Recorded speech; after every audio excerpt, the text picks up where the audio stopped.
चलिए बिना वक्त जाया किए सीधे इस एक्सप्लेनर में चलते हैं। आज हम लर्नर्स लूप के एक बेहद दिलचस्प आर्टिकल का विश्लेषण करेंगे जो 24 मई 2026 को पब्लिश हुआ था। ये एक ऐसा टॉपिक सामने रखता है जो आज के स्टूडेंट्स और प्रोफेशनल्स दोनों के लिए बिल्कुल पॉइंट पर है। आमतौर पर हम सोचते हैं कि कोडिंग करना और लिखना ये दोनों तो बिल्कुल अलग दिशाएं हैं, है ना? पर आज की ये चर्चा इस सोच को पूरी तरह बदल कर रख देगी। दरअसल हमारी आज की दुनिया का सबसे बड़ा टकराव कुछ इस तरह का है।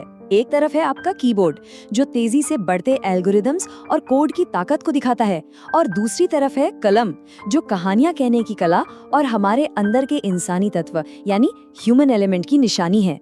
ऐसे दौर में जहां सब कुछ ऑटोमेट हो रहा है, वहां इंसानी भावनाओं का आखिर क्या महत्व है, ये तुलना उस बात को बिल्कुल सटीक तरीके से समझाती है। लेखक आदित्य तिवारी के इस नए और पावरफुल आइडिया को ठीक से समझने के लिए हम इन 6 पॉइंट्स पर आगे बात करेंगे। पहला, बियॉन्ड द कीबोर्ड। दूसरा, राइटिंग एज स्ट्रक्चरल थिंकिंग। तीसरा, वेयर टेक मीट्स लिटरेचर। चौथा, द पावर ऑफ डॉक्यूमेंटेशन। पांचवा, फॉस्टरिंग इमोशनल इंटेलिजेंस। और आखिरी में, लॉजिक मीट्स सोल। तो आगे बढ़ते हैं। हमारा पहला सेक्शन है बियॉन्ड द कीबोर्ड, यानी अपनी आवाज खोजना।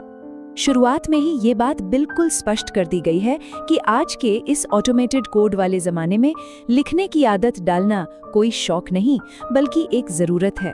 ये अपनी एक यूनिक आवाज और अपना खुद का एक दृष्टिकोण ढूंढने का माध्यम है। देखिए, ये सिर्फ पन्नों पर शब्द उतारने की बात नहीं है, ये अपने विचारों को दुनिया तक प्रभावी ढंग से पहुंचाने का एक बेहतरीन तरीका है। अब आते हैं दूसरे सेक्शन पर, राइटिंग एज स्ट्रक्चरल थिंकिंग, दिमाग को व्यवस्थित करना। सोचिए जरा, एक भावपूर्ण कविता लिखना और किसी वेबसाइट के जटिल कोड को डीबग करना सुनने में बिल्कुल अलग लगते हैं ना? पर सच तो ये है कि दोनों ही स्थितियों में आपको अपने दिमाग को एक तर्कसंगत और व्यवस्थित ढंग से सोचने की जरूरत होती है। यहाँ समझ आता है कि साहित्य और तकनीक के दोनों चीजें आपस में कितनी गहराई से जुड़ी हुई हैं।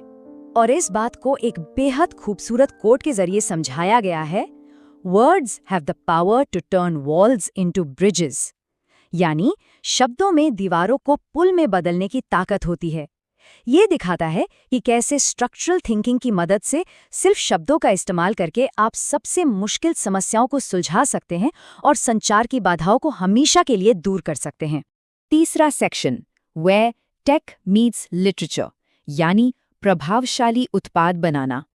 आपने स्टीव जॉब्स के बारे में तो जरूर सुना होगा। उन जैसे महान इनोवेटर्स ने हमेशा इस बात पर जोर दिया कि टेक्नोलॉजी को लिबरल आर्ट्स के साथ मिलना चाहिए। टेक्स्ट इस बात पर रोशनी डालता है कि हिंदी साहित्य या इंग्लिश कविता जैसे विषय पढ़ने से दरअसल इनोवेटर्स को ऐसी क्षमता मिलती है जिससे वे आम लोगों से और बेहतर ढंग से जुड़ने वाले प्रोडक्ट्स बना पाते हैं। यहाँ सबसे दिलचस्प याद दिलाने वाली बात यह है कि कोई भी प्रोडक्ट सिर्फ अपनी टेक्निकल फंक्शनैलिटी से पूरा नहीं होता, उसमें इमोशनल रेजोनेंस होना भी बेहद जरूरी है। जब तक कोई चीज लोगों के दिलों को नहीं छूती, भावनात्मक स्तर पर उनसे नहीं जुड़ती, तब तक एक आम प्रोडक्ट एक खास और यादगार अनुभव में नहीं बदल सकता। चौथा सेक्शन है द पावर ऑफ डॉक्यूमेंटेशन, यानी पेशेवर दुनिया में आगे बढ़ना। अगर प्रोफेशनल दुनिया की बात करें तो क्या चीज एक आम प्रोफेशनल को सचमुच एक श्रेष्ठ प्रोफेशनल बनाती है? प्रोसेस बिल्कुल सिंपल है।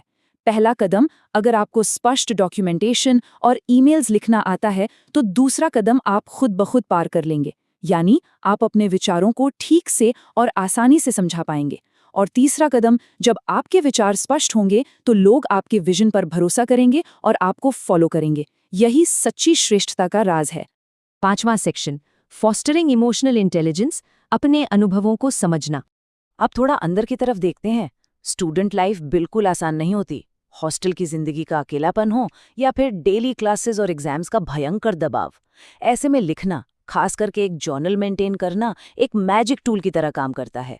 ये बेचैनी को कम करने, भावनाओं को समझने और ध्यान बनाए रखने का सबसे असरदार तरीका है। मेंटल क्लैरिटी के लिए इससे बेहतर और क्या हो सकता है। और आखिरी छठा सेक्शन, लॉजिक मीट्स सोल, जहां हम लेखक के बारे में जानेंगे। अब एक ऐसी बात जो सच में आपको हैरान कर देगी। आदित्य तिवारी, जो सभी स्टूडेंट्स को टेक्स्ट बुक्स की दुनिया से बाहर निकालने की प्रेरणा दे रहे हैं, वो खुद अभी क्लास 10 के स्टूडेंट हैं। जी हाँ, और सिर्फ एक स्टूडेंट ही नहीं, वह एक होशियार कोडर, एक लेखक और लर्नर्स लूप के फाउंडर भी हैं। इतनी कम उम्र में इन सभी भूमिकाओं को एक साथ बखूबी निभाना सच में कमाल की बात है।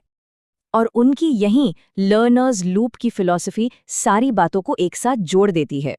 ट्रू इनोवेशन तभी होता है जब टेक्नोलॉजी का लॉजिक साहित्य की आत्मा के साथ पूरी तरह से मिलता है।